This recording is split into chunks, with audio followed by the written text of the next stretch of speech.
A little while ago I was approached by a customer to print some custom wheels for his 1/43rd scale Volkswagen variant. This is the Bora. It's basically a Golf with a Jetta front end.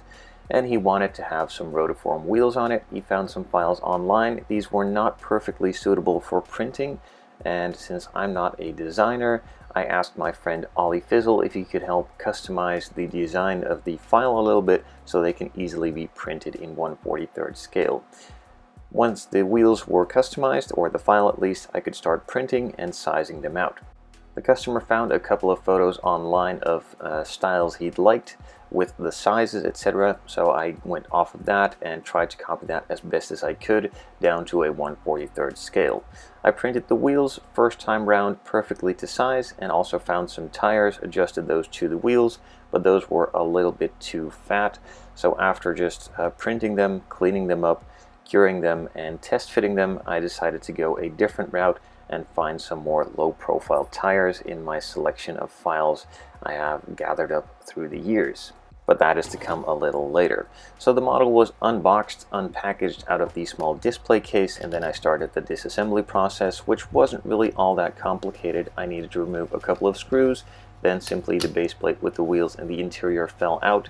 I could check if the wheel wells were thin enough, and they were, so I could set the body aside, and that didn't need any further modification whatsoever. The interior was basically pulled off the chassis, the tires were torn off the rims, and then I had to break the rims off of the small pin that holds them in place in order for the new wheels, of course, to be able to go on there in that location.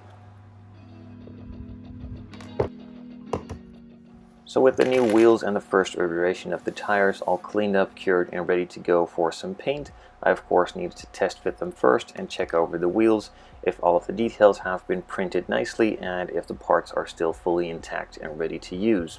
The wheels looked really nice and were pretty much ready, so did the tires as well, but after that quick test fit I did notice that the tire sidewall was way too thick for this style that the customer wanted to have, so I needed to find a new option for the tires.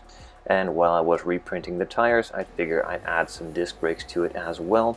These are a little bit on the big side, but it kind of looks cool, and the customer agreed. So once that was all reprinted, refitted, retested, I could start priming them, painting the tires black, doing some silver on the discs for the brakes, and also painting the wheels and that same silver. And after applying the first coat of silver, I noticed that was not really the shade that I wanted, so I went for a touch lighter of a silver and painted a couple more coats. The discs were then masked off for the calipers to be painted red. I dirtied up the discs themselves a little bit to show some more detail and showed them to the customer, and he actually wanted them to be painted blue. So I put the masking tape back on, painted the calipers blue, and then started the assembly process.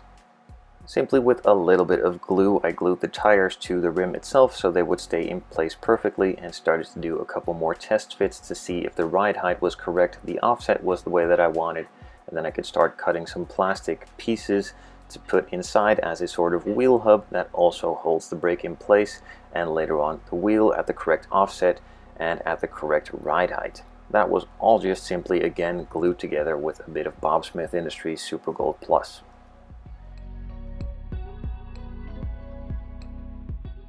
After completing the rear, I could move on to the front, basically doing exactly the same with a little bit different of an offset and also with a different orientation for the caliper inside of the wheel, a bit of super glue, and it all stuck together perfectly well.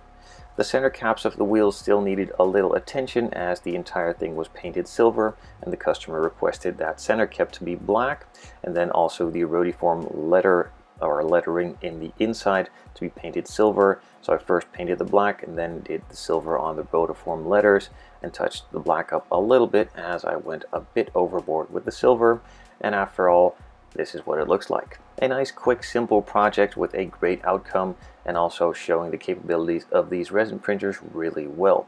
If you like these kinds of projects, let me know down in the comments below. Maybe I'll do a few more in the future.